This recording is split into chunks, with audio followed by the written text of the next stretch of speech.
துபாயில இருந்தா வரேன். ஏப்பா என் பிள்ளை நல்லா இருக்கானா? என் பிள்ளை நல்லா இருக்கானப்பா? ஏப்பா நல்லா இருக்கானா? நல்லா இருக்காருமா, நல்லா இருக்காரு. நீங்களும் நல்லா இருக்கீங்களா? எங்களுக்கு என்னப்பா, என் பிள்ளை நல்லா இருக்கான். எங்க அண்ணன் நல்லா இருக்கா? வேலை ரொம்ப கஷ்டமா? கஷ்டமாப்பா? ஐயோ நிக்க வச்சு பேசிக்கிட்டு இருக்கேன். ஏ ஈஸ்வரி கதவை திறந்து தண்ணி கொட்டு வா. உட்காருப்பா. இருங்க உட்காருப்பா, உட்காரு. நீங்க உட்காருங்கம்மா. ஏப்பா என் பிள்ளை வேலைக்கு சாப்பிடறானா? சாப்பாடுலாம் உடம்புக்கு ஒத்து போச்சா? ஏப்பா நம்ம ஊர் சாப்பாடுலாம் அங்க கிடைக்குமா? கிடைக்குமா?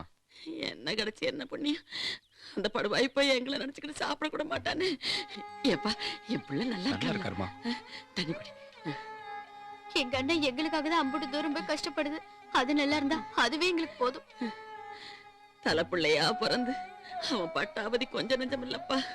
தங்கச்சி என்ன அவனுக்கு உசுறு. எங்க அப்பா பழனி முருகன் புண்ணியம் தான் அவன் துபாய்க்கு போனது. இல்லைன்னா என் குடும்பமே செதஞ்சு சீரழிஞ்சு போயிருக்கும். அப்பனே முருகா.